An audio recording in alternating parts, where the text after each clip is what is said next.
अस्सलाम वालेकुम to all of you. Welcome to मेच्योरमेंट्स में आज हम बात करने वाले हैं इंडिया के इलेक्शंस के बारे में कि इंडिया में इलेक्शंस कौन जीतने वाला है। Well this is going to be very important topic, क्योंकि इसमें इंडिया के इंटरनल जो पॉलिटिक्स है ना उसके इनसाइड के बारे में हम बात करेंगे कि आखिर क्या पॉलिटिक्स चल रही है इंडिया में और किस तरह का political shift, political landscape, socio economic क्या इम्पैक्ट्स हैं पॉलिटिकल सिस्टम पे। इन सब चीज़ों के बारे में बात करने वाले हैं। इसके अलावा हम थोड़ा सा अब देखेंगे कि इलेक्शन का स्केड्यूल क्या है। तो पहले स्केड्यूल देख लेते हैं, then we will talk about के पॉलिटिक्स के हवाले। अब एज मैंने काफ़ी वीडियोज़ में बताया है कि इंडिया में इलेक्शन 7 फेजेज़ में हो गए। पहला फेज़ 19 अप्रैल को शुरू हुआ था, फिर 26 अप्रैल, अब 7 मई को, फिर 13 मई, फिर 20 मई, फिर 25 मई एंड देन 1 जून और फिर 4 जून को यहाँ पे रिज़ल्ट अनाउंस होगा। तो इंडियन इलेक्शन जो है वो बड़ा वास्ट सा है, लार्जेस्ट डेमोक्रेसी है दुनिया में इंडिया। तो इतना बड़ा जो इलेक्शन मैनेज करना है ना उसको फिर फेजेज़ में ही किया जा सकता है। तो यहाँ पे 7 फेजेज़ में इलेक्शन है। पहले फेज़ में मैंने आपको बताया 19, 26, 7 और 13। तो यहाँ 4 जून को फाइनल रिज़ल्ट आएगा। ये जो पहले 2 फेजेज़ है ना ये हो चुके हैं।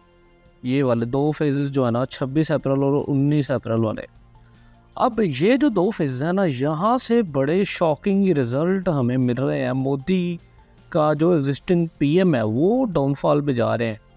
अब इसकी क्या रीज़न है, अब क्यों डाउनफॉल में जा रहे हैं? अब यानी कि इलेक्शन से पहले जितना भी स्टैट आ रहा था, डाटा आ रहा था, जितने भी रिपोर्ट्स आ रही थी, सर्वेज आ रहे थे, उन सब में जो मोदी की पार्टी बीजेपी थी ना वो जीत रही थी। लेकिन इन 2 फेजेस ने तो पलड़ा ही पलट के रख दी है। तो what's the problem in that? क्या मसला हुआ है मोदी साहब के साथ कि वो इस इलेक्शन में हार रहे हैं?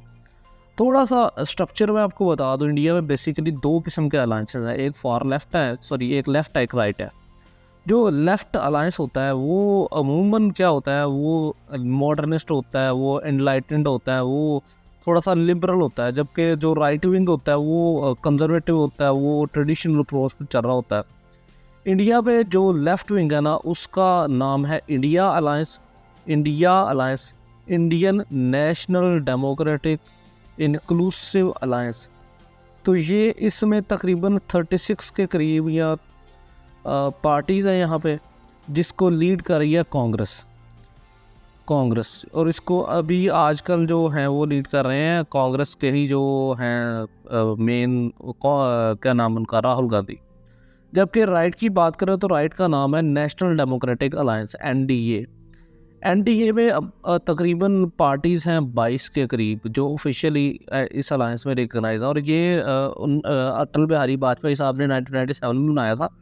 और इसको अभी राइट विंग जो हार्डकोर पार्टी है वो बीजेपी, आरएसएस का जो एक्सटेंड पॉलिटिकल वर्जन है बीजेपी, वो कंट्रोल कर रही है। और बीजेपी के जो हैं अपने चीफ वो है मोदी साहब।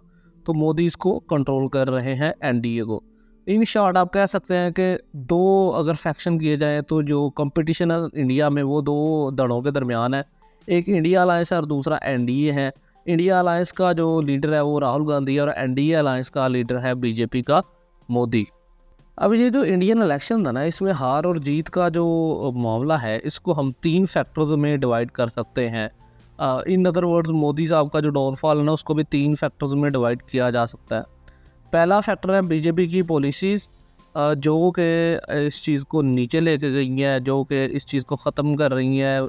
बीजेपी की जो रेपुटेशन है इंडिया के जो पॉलिटिक्स है उसमें, जो बीजेपी की जो पॉलिसीज़ चल रही हैं पिछले 10 साल से तो बीजेपी ही गवर्नमेंट में थी ना, और इसको लीड कर रहे थे मोदी साहब। तो अब यहाँ पे क्या मसाइल हुए हैं कि बीजेपी जो है वो डाउन पे जा रही है। और इलेक्शन इस दफ़ा इलेक्शन में बीजेपी जीत रही है, एनडीए जीत रही है, या इंडिया अलायंस जीत रहा है, या राहुल गांधी जीत रहे हैं। तो ये क्या है? दूसरा जो है वो इंटरनल जो है फैक्टर्स, इंटरनल फैक्टर्स में पब्लिक रिएक्शन है, पब्लिक किस तरह इस चीज़ को देख रही है उसके बारे में बात करते हैं। फिर हमारे पास जो लास्ट आ जाता है वो एक्सटर्नल फैक्टर्स आ जाता है। इंटरनेशनल एस्टेब्लिशमेंट का रोल जो है हमारे जैसे गरीब लोग, गरीब जो ममालिक हैं जैसे इंडिया है, पाकिस्तान है, या पूरी दुनिया में आजकल तो खैर इवन इन यूरोप जो इंटरनेशनल एस्टेब्लिशमेंट है वो क्या चाहती है इंडियन इलेक्शन में, उसके बारे में भी हम देखते हैं। तो आइए शुरू करते हैं। पहले हम बात करते हैं इंडिया की जो फॉरेन पॉलिसी है, यानी इंटरनेशनल जो फैक्टर्स हैं, एक्सटर्नल फैक्टर्स हैं, उसके हवाले से।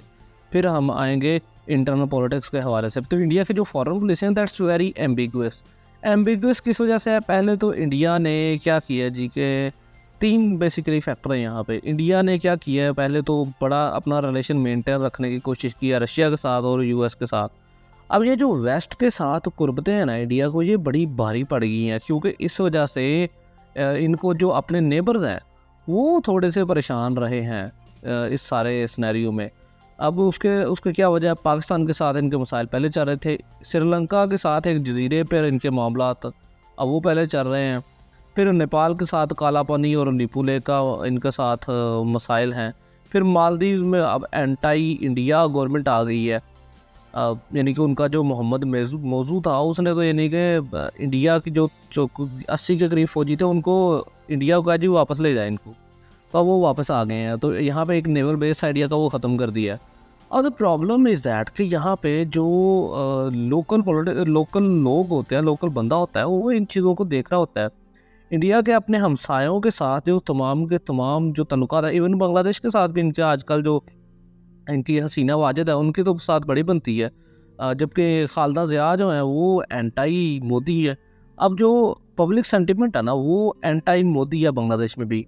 अब यहाँ पे लोकल पॉलिटिक्स में इसका क्या असर है, इस इंटरनेशनल फैक्टर का इस पे यहाँ पे ये असर है जी कि जो लोग होते हैं ना अपने पॉलिटिक्स में जो एंटाई हैं, एंटाई मोदी, वो इस चीज़ को बड़ा एक आर्गूमेंट पेश करते हैं दैट मोदी ने लोकल जो हमारे पास रीजनल पॉलिटिक्स है उसमें इंडिया को बड़ा अंडरमाइन कर दिया है। अच्छा, अब दूसरा जो फैक्टर है ना पूरी दुनिया में, अब रिसेंट अगर आप देखें ना तो यहाँ पे 2 टर्म्स के बाद किसी को इंटरनेशनल एस्टेब्लिशमेंट आगे नहीं बढ़ने दे रही। अब उसकी क्या रीज़न है? क्योंकि उसके पास अगर 2 टर्म से ज़्यादा कोई बंदा रूल करेगा तो वो एक क्रिज्मा में चेंज हो सकता है, वो क्रिज्मेटिक लीडरशिप में चेंज हो जाएगा। जब क्रिज्मा में चेंज होगा तो प्रॉब्लम्स होगी, इंटरनेशनल एस्टेब्लिशमेंट उसको कंट्रोल नहीं कर पाएगी। अब इसी वजह से अगर हम देखें तो जर्मनी की अगर बात कर लें तो जर्मनी जो था यहाँ पे एंजेला मर्कल थी जो वो 2 दफ़ा रही हैं। ब्रिटिश में टोनी ब्लेयर जो थे यूके में वो 2 दफ़ा रहे हैं, उसके बाद आगे नहीं चले। 2005 से आई गेस 2015 तक से शायद, या सॉरी 1997 से 2007 तक। फिर यूएस इटसेल्फ जो है यहाँ पे पहले बुश जूनियर ने 2 टर्में ली, फिर ओबामा ने 2 टर्में ली, लेकिन 2 टर्मों से ज़्यादा जो इंटरनेशनल एस्टेब्लिशमेंट है वो किसी को चलने नहीं दे रही। Same is the case with हमारे पास इंडिया में। अब मोदी साहब की 2 टर्में हो चुकी है, तो जो इंटरनेशनल एस्टेब्लिशमेंट की बैकिंग थी ना मोदी को, वो अब थोड़ी सी खिंचना शुरू हो गई है। वो अब इसको डिस्टेबलाइज करना चाहते हैं। अब उसकी रीज़न यह है कि मोदी अगर तीसरी दफ़ा आता है तो फिर उसको कंट्रोल करना बड़ा मुश्किल हो जाएगा इंडिया में। और जो इंटरनेशनल एस्टेब्लिशमेंट होती है वो अपना सोचती है, वो किसी का नहीं सोचती। This is one thing. अब इन सब जो इंटरनेशनल फैक्टर्स है उसके बाद जो हमारे पास जो तीसरी चीज़ आती है वो ये आती है हमारे पास जो इंटरनल फैक्टर्स हैं और बीजेपी की जो पॉलिसीज़ हैं, इनको इकट्ठा ही हम देखते हैं। एक तो बीजेपी जो थी वो बड़ी एंटाई मुस्लिम थी, और इस सारे मामले में मुसलमानों का रोल बड़ा इम्पोर्टेंट रहा है इलेक्शन में। पिछले 10 साल से क्या हो रहा था, 2014 में और 2019 में मुसलमान जो थे वो इटसेल्फ एक पार्टी बन जाते थे, वो किसी अलायंस का हिस्सा नहीं बनते थे। लेकिन इस दफ़ा जो मुस्लिम पॉलिटिशियंस हैं और मुसलमान जो कौम है उसने इंडिया अलायंस जो है, Indian national democratic inclusive alliance, उसका हिस्सा बनने का एक यानी कि आप कह लें इरादा बनाया था, और अब इस दफ़ा वो इस अलायंस के साथ हैं और इस अलायंस को वोट कर रहे हैं। अब इस अलायंस की वजह से मुसलमानों की तकरीबन आबादी तकरीबन 200 मिलियन के करीब है इंडिया में। 200 मिलियन, सॉरी 200 नहीं, अब तो 300 मिलियन हो चुके हैं। 200 मिलियन तो 10 साल पहले थी। तो 300 मिलियन 30 करोड़ मुसलमानों का जो वोट है वो डायरेक्टली इंडिया अलायंस को चला गया। जबकि बीजेपी की जो हमेशा पॉलिसीज़ रही हैं, चाहे वो सिटीजनशिप अमेंडमेंट एक्ट रहा हो, जो CAA है, NRC हो, नेशनल रजिस्ट्री जो नेशनल रजिस्ट्री ऑफ सिटीजनशिप था, उसके बाद जो इनका है uniform civil code UCC, UCC, ये जो था, ये सारे के सारे जो ये स्टेप्स थे, ये मुसलमानों के बड़े ख़िलाफ़ थे। अब मुसलमान इससे बड़े नालां थे, बड़े नाराज़ थे विद बीजेपी गवर्नमेंट। तो यहाँ पे ये मसला हुआ। जो दूसरा फैक्टर जो है दैट वाज कि जिस तरह नवाज शरीफ साहब ने PMLN ने पाकिस्तान में 2024 में अपने वोटर्स को फॉर ग्रांटेड लिया और ये कहा जी कि हम जीते हुए हैं, इसी तरह मोदी साहब ने भी 2024 में अपने इलेक्शंस में इसी तरह का रवैया अख्तियार किया और जितने भी करप्ट लीडर थे उनको भी अपनी पार्टी में शामिल कर लिया। इवन के अगर जब मैं वीडियो रिकॉर्ड कर रहा हूँ तब ही उनके एक पॉलिटिशियन जो है, उनके जो अलायंस में एक पॉलिटिशियन हैं रमैया करके, JD Ramaiah, sorry HD Ramaiah, ये एक इनका जनता दल है, JD जनता दल के नाम से एक इनकी पॉलिटिकल पार्टी है जो कि मोदी के अलायंस में है। तो उनका तकरीबन 2500 औरतों का उन्होंने रेप किया और उनकी वीडियोस बनाई हुई है। Like this is massive number, 2500 से भी ज़्यादा है, 2900 प्रिसाइजली अगर मैं कहूँ तो दिस इज़ समथिंग जो हॉरिफिक है। और ये चीज़ जो है ना, मोदी का जो वोटर है उसको तोड़ने में बड़ा कामयाब रही है और कांग्रेस ने इसको बड़ा अच्छा इस्तेमाल किया है। जो इंडिया अलायंस है उसने बड़ा अच्छा इस्तेमाल किया है अगेंस्ट द NDA अलायंस, यानी कि लेफ्ट विंग ने इसको इस्तेमाल किया against right wing. The next जो हमारे पास चीज़ आ जाती है वो है जी कि बीजेपी के पास कोई लीडरशिप जो थी ना, लोकल लेवल पे लीडरशिप इतनी ज़्यादा नहीं थी। इनफैक्ट इनका जो मैनिफेस्टो था उसका नाम भी यही था, मोदी की गारंटी। जबकि जो इंडिया अलायंस है वो अपनी लोकल पॉलिटिक्स पे बड़ी उन्होंने रिलायंस इख्तियार की है सवा। और जो यहाँ पे इंडिया अलायंस में जो राहुल गांधी थे वो फेस नहीं थे, बल्कि उन्होंने जो इशू बेस्ड पॉलिटिक्स की है, उन्होंने पब्लिक की बात की है, एजुकेशन में बात की है, हेल्थ पे बात की है, पब्लिक इंसेंटिव्स की बात की है, पब्लिक रिलीफ की बात की है। तो ये जो मसला था, on the other hand BJP के पास सिर्फ मोदी का एक फेस था, फिर एंटी मुस्लिम थे, देन वो पॉलिटिक्स ऑफ हेट या रिलीजन इस्तेमाल कर रहे थे। ऑन द अदर हैंड अगर कांग्रेस की बात करें तो यहाँ पे वो पब्लिक स्पेंडिंग की बात कर रहे थे, पब्लिक वेलफेयर की बात कर रहे थे। तो इसी वजह से जो पहले दो हमारे पास फेज़ आते हैं निकल के, दैट इज़ शॉकिंग कि मोदी का डाउनफॉल हो रहा है यहाँ पे। फिर यहाँ पे एक और जो हमारे पास निकल के आता है ना, वो आता है फेक डाटा के हवाले से। अब ये जो बीजेपी है ना, ये हमेशा से चलती आ रही है हिंदू वोटर के लिहाज से कि 80 करोड़ जो हिंदू है इंडिया में, 80% जो हिंदू है इंडिया में, वो उनका वोट बैंक को इन्होंने टारगेट किया है। लेकिन मसला ये कि इस 80% में भी 60% तो दलित्स हैं।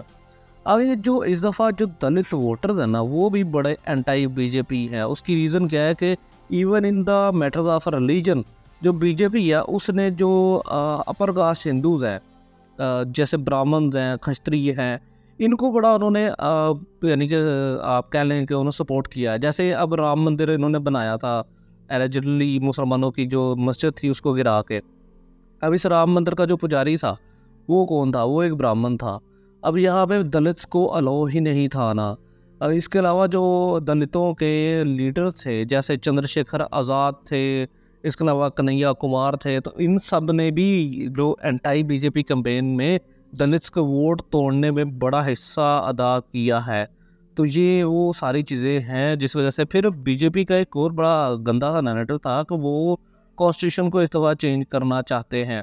तो पब्लिक जो है वो इंडिया में एटलीस्ट कॉन्स्टिट्यूशन को बहुत मानती है। जिस तरह पाकिस्तान में रिलीजन को माना जाता है ना, ऐसे ही वहाँ पे कॉन्स्टिट्यूशन को माना जाता है। तो दिस इज समथिंग के ये सारी चीज़ें थी जिस वजह से कांग्रेस जो है ना उसका इस दफ़ा पलड़ा भारी नज़र आ रहा है। जो इंडिया अलायंस है वो जीतता हुआ नज़र आ रहा है, जबकि जो NDA अलायंस है वो इस दफ़ा जो है बीजेपी जो है वो इस दफ़ा कमज़ोर नज़र आ रही है। मैं ये नहीं कह रहा कि बीजेपी इस दफ़ा गवर्नमेंट में नहीं आएगी, लेकिन बीजेपी अगर 400 सीटें एक्सपेक्ट कर रही थी तो उनको इस दफ़ा 230 से 240 के करीब मिलने की इस दफ़ा आप उम्मीद कर सकते हैं। इससे ज़्यादा इंडिया में बीजेपी को सीटें मिलना बहुत मुश्किल नज़र आ रहा है। तो ये वो सारी चीज़ें थी जिस वजह से यानी कि इंडिया की इंटरनल पॉलिटिक्स शेप कर रही थी। अब यहाँ पे आप क्लियरली बता सकते हैं कि जो इंडिया में जो इलेक्शन है ना, वो बीजेपी जो है ना वो इस दफ़ा बड़ा बुरा परफॉर्म करने वाली है। बट इट्स नॉट गोइंग के BJP total out two number हो जाएगी, नहीं ऐसा नहीं होने वाला। टफ कंपटीशन होगा बीजेपी के लिए इंडिया अलायंस, जबकि 2014 और 2019 में जो इंडिया अलायंस था या कांग्रेस थी या जो अपोजिशन के लीडर्स थे वो बीजेपी के सामने टिकते ही नहीं थे। इनफैक्ट अगर मैं आपको बताऊँ इस इलेक्शन से पहले भी कोई पूछता ना मुझसे तो मैं भी यही कहता कि बीजेपी दोबारा जीत जाएगी। लेकिन अब जो पहले 2 फेजेज़ हुए और बीजेपी की जो पॉलिसीज़ है, बीजेपी का जो तरीक़ाकार है, जो मेथड है इनका, that are going to be very very anti democratic और पब्लिक इश्यू समझती है। यहाँ पे ना मैं आपको एक रिकमेंडेशन देना चाहूँगा कि इंडिया में ना एक पॉलिटिशियन, आप कह लें policy makers turned into politician है, प्रशांत किशोर के नाम से, पीके के नाम से। आप उनके इंटरव्यूज़ और उनको सुने। ही वाज के वो पॉलिसी मेकर्स थे फॉर बीजेपी, और उससे पहले 2016 से पहले वो बंगाल में थे। ममता बनर्जी जो उनकी पॉलिटिशियन है उनके वो साथ थे, उससे पहले वो कांग्रेस के साथ थे। तो उनको आप सुने, वो आपको बड़ा इंसाइटफुल चीज़ें बताएंगे। एंड अभी वो ख़ुद भी इस दफ़ा एक्टिव पॉलिटिक्स में है, तो उस वजह से भी थोड़े से मामलात बीजेपी के ख़राब हुए हैं। Thank you very much for listening and फिर मिलते हैं।